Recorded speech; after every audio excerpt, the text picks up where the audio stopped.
బాగా పుల్లలు మోసే పని చేస్తానని చెప్పి చెల్లినమ్మనన్నావు. నువ్వు డబ్బులకు వాల్యూ ఇచ్చే మనిషి కాదు కదా నాన్న, అలా ఎందుకు అన్నావు? నిజమేరా, పెద్దోడంటే నాకు చాలా ఇష్టం, కానీ నేను అలా మాట్లాడడానికి కారణం ఎవరో తెలుసా? రే ప్రసాద్, మావయ్య అరటి మందేనా?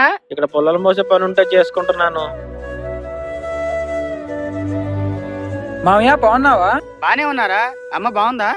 అమ్మ బానే ఉంది, కానీ అన్నయ్య చేసే పనులే నాకు నచ్చట్లేదు. వాడికి ఏమైందిరా? అరటిలో కష్టపడి పని చేసుకుంటున్నాడుగా. ఏంటి మావయ్య అంత సింపుల్ తీసుకున్నావు?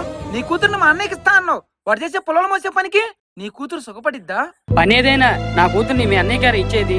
ఇప్పుడు నన్ను ఏం చేయమంటావు? నువ్వే చెప్పు. మావయ్య మా అన్నయ్య నీకు డబ్బులు ఇవ్వాలి కదా? ఇవ్వాలరా. అయితే నేను చెప్పినట్టు చెయ్యి. సాయంత్రం మా ఇంటికి వెళ్ళు, నీకు రావాల్సిన డబ్బులు గట్టిగా అడుగు. ఆ పొలాలు మోసేవాడికి నీ కూతురు ఇవ్వనని చెప్పు. సరేరా, అదిరా జరిగింది. వాడేం మనిషి నాన్న, సొంత అన్నయ్య గురించి అలా చెప్పడం ఏంటి? పెద్ద బావకు తెలియకుండా ఇన్ని కుట్రలు జరుగుతున్నాయా?